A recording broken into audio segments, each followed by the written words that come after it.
अस्सलाम वालेकुम प्यारी बहनों, क्या हाल चाल हैं? ठीक ठाक हैं। उम्मीद है अपने अपने घरों में पुरसुकून ज़िंदगी गुजार रही होंगी। सुबह बखैर।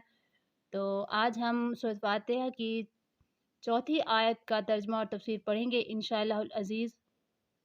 तो शुरू करते हैं। अऊज़ु बिल्लाहि मिनश शैतानिर रजीम, बिस्मिल्लाहिर रहमानिर रहीम। इय्याका नअबुदु व इय्याका नस्तईन। इय्याका दरअसल दो लफ्ज़ हैं। इय्या का एक लफ्ज़ है लेकिन पूरा मायना देता है। इय्या का मतलब होता है ओनली, सिर्फ। किसी लफ्ज़ की अहमियत को बढ़ाने के लिए इय्या लिखा जाता है। का मतलब होता है योर्स, तेरी। नाबुदु हम इबादत करते हैं। आबदा या आबुदु से है, इससे लफ्ज़ इबादत बनता है। आइन बा दाल इसका रूट है। उबूदियत कहते हैं इज़ो इनकसारी का इजहार करना। हमारे हाथ में, हमारी पहुंच में सब कुछ नहीं है। ये है लफ्ज़ी मायना। अरबी में इबादत कहते हैं अल्लाह के लिए आजिज़ी का इजहार करना, लेकिन मोहब्बत और ताज़ीम के साथ। इबादत किससे निकला है? आइन बा दाल से। अब्द किसे कहते हैं? गुलाम को, बंदे को। गुलाम बंदे को कैसा होना चाहिए? आका जो हुक्म दे उसे ताज़ीम के साथ सर झुका के मान ले। इबादत इस्लामी इस्लाह में क्या है? अल्लाह के लिए अपनी आज़ी का इजहार करना। इसलिए जब हम नमाज पढ़ते हैं तो अपना माथा अल्लाह के हुक्म से ज़मीन पर रख देते हैं, लेकिन इसमें एक शर्त है। हमारी इस आज़ी में ताज़ीम, मोहब्बत भी शामिल होनी चाहिए। इबादत के सही मायना यही है कि अपने आप को मोहब्बत के साथ, ताज़ीम के साथ अल्लाह के आगे झुका देना चाहिए। इबादत के मायना में इताअत भी आता है।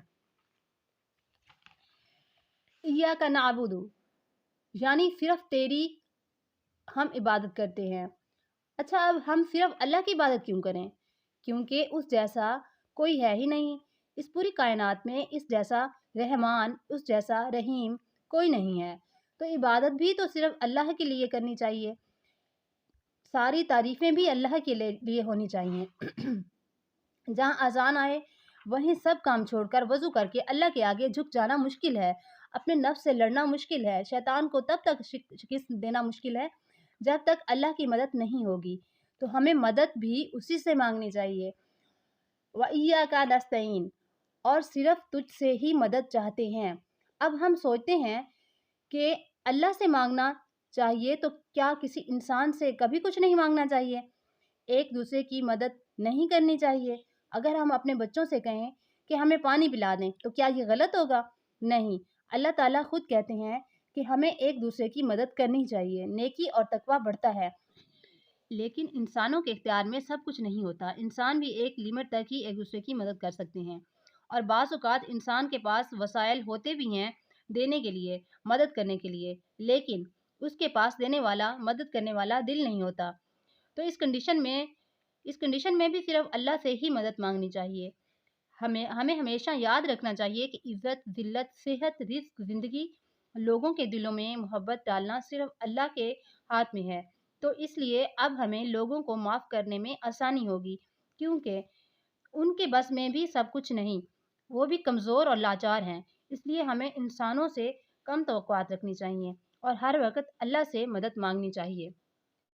शादी से पहले हम औरतें अपने माँ बाप को हर चीज़ पर कादिर समझती हैं और अपने माँ बाप को ही सब कुछ समझती हैं, और शादी के बाद अपने शौहरों से हर चीज़ की तवक्कुआत रखती हैं, जबकि हर चीज़ पर तो सिर्फ अल्लाह कादिर हैं।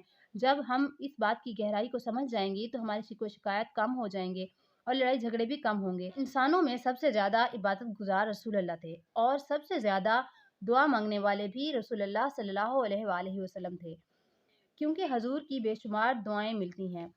दुआ भी इबादत का एक हिस्सा है, तो हमें भी हर वक्त अल्लाह से दुआ मांगनी चाहिए। तो इस आयत से हमें ये सबक मिलता है कि कामिल मदद करने वाला सिर्फ अल्लाह ताला ही है। तो बहनों, आज हमें इस आयत से बहुत सी वजाहत मिली है कि हमें किस तरह ज़िंदगी गुजारनी चाहिए। तो इसके साथ ही इजाज़त चाहती हूँ। अगर आपको लगा हो कि कहीं मुझसे कोई गलती हुई है तो अल्लाह ताला भी मुझे माफ़ करें और आप मेरी इस्लाह कर दें कमेंट में लिख कर। तो इसके साथ ही इजाज़त चाहती हूँ। अपनी दुआ में याद रखिएगा। अल्लाह हाफ़िज़।